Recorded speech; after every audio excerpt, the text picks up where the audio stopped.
नमस्कार दोस्तों, हमारे चैनल अतुल्य कहानियां में एक बार फिर से आप सभी का स्वागत है। यूं तो हर बार हमारी यही कोशिश होती है कि हम एक से बढ़कर एक ज्ञानवर्धक वीडियो लेकर नियमित रूप से आपकी सेवा में उपस्थित होते रहें, पर इस बार का वीडियो कुछ ज्यादा ही खास होने वाला है। इसलिए आप सभी से निवेदन है कि इस वीडियो को अंत तक अवश्य देखें ताकि आपको इसका वास्तविक आशय समझ आ सके। और अब यदि आप हमारे चैनल पर नए हैं या फिर आपने हमारा चैनल अभी तक सब्सक्राइब नहीं किया है तो प्लीज इसे अभी सब्सक्राइब कर लें, साथ ही बेल आइकन प्रेस करना ना भूलें ताकि आपको हमारे आने वाले सभी नए वीडियोस के नोटिफिकेशंस मिलते रहें। और अब आप सबका ज्यादा समय न लेते हुए आइए इस वीडियो को शुरू करते हैं। बहुत समय पहले की बात है, किसी गांव में एक गरीब किसान रहता था। वह अपने खेत में बहुत मेहनत और लगन से काम करता था ताकि पैदावार अच्छी हो और उसकी स्थिति सुधर सके, परंतु कुदरत को कुछ और ही मंजूर था। कभी बाढ़ आ जाता था तो कभी सूखा पड़ जाता था, कभी धूप बहुत तेज हो जाती थी तो कभी ओले पड़ जाते थे।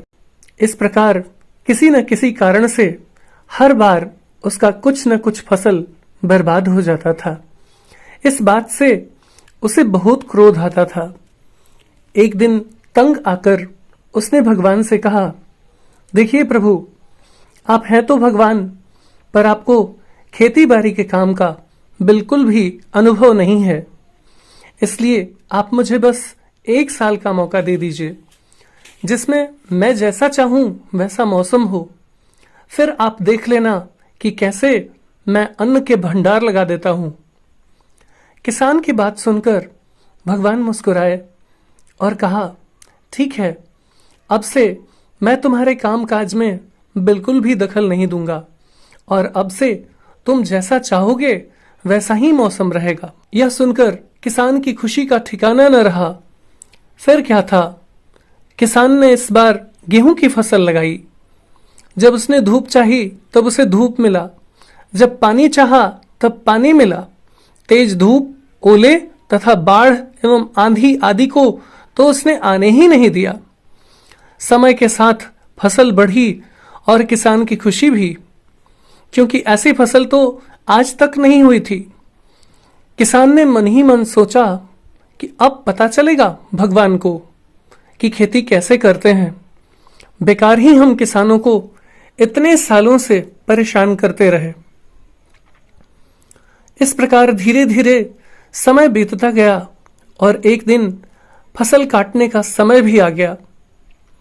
किसान बड़े गर्व से अपने खेत में फसल काटने गया, पर जैसे ही उसने फसल की कटाई शुरू की, एकदम से छाती पर हाथ रखकर बैठ गया।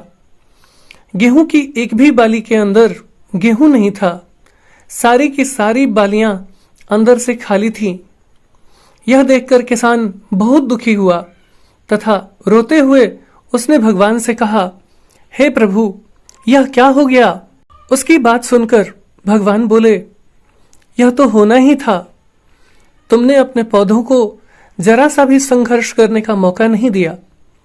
न तो तुमने उन्हें तेज धूप में तपने दिया और न ही आंधी एवं ओलों से जूझने दिया। तुमने उन्हें किसी भी प्रकार की चुनौती का एहसास नहीं होने दिया और यही कारण है कि तुम्हारे सारे पौधे खोखले ही रह गए। जब आंधी आती है, तेज बारिश होती है, ओले गिरते हैं, तब पौधा अपने बल से ही खड़ा रहता है तथा अपने अस्तित्व की रक्षा के लिए संघर्ष करता है और इस संघर्ष से जो आत्मबल पैदा होता है वही उसे जीने की शक्ति प्रदान करता है, आगे बढ़ने के लिए प्रेरित करता है तथा उसकी जीवटता को उभारता है। सोने को भी कुंदन बनने के लिए आग में तपना पड़ता है, हथौड़े से पिटना पड़ता है तथा भट्टी में गलना पड़ता है। साथ ही कई अन्य प्रकार की चुनौतियों से होकर गुजरना पड़ता है और तब जाकर उसकी स्वर्णिम आभा उभरती है जो उसे अनमोल बना देती है। इस प्रकार यदि व्यक्ति के जीवन में संघर्ष न हो, चुनौतियां न हो, तो आदमी खोखला ही रह जाता है। उसके अंदर कोई भी गुण विकसित नहीं हो पाता। इसलिए कहना गलत नहीं होगा कि ये चुनौतियां ही हैं जो हमारे जीवन को धार देती हैं तथा हमारे व्यक्तित्व को सशक्त एवं प्रखर बनाती हैं। इसलिए यदि जीवन में सफल होना है तो संघर्ष तो करना ही पड़ेगा, चुनौतियों से तो जूझना ही पड़ेगा, अन्यथा हम भी उन गेहूं की बालियों की तरह ही खोखले रह जाएंगे। और अब इस वीडियो में इतना ही।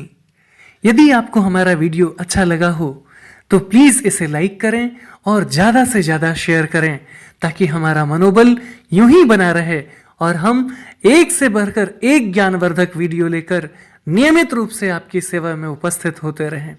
और तब तक के लिए बने रहें हमारे चैनल अतुल्य कहानियां पर। हम इसी प्रकार का ज्ञानवर्धक वीडियो लेकर जल्द ही एक बार फिर से आपकी सेवा में उपस्थित होंगे।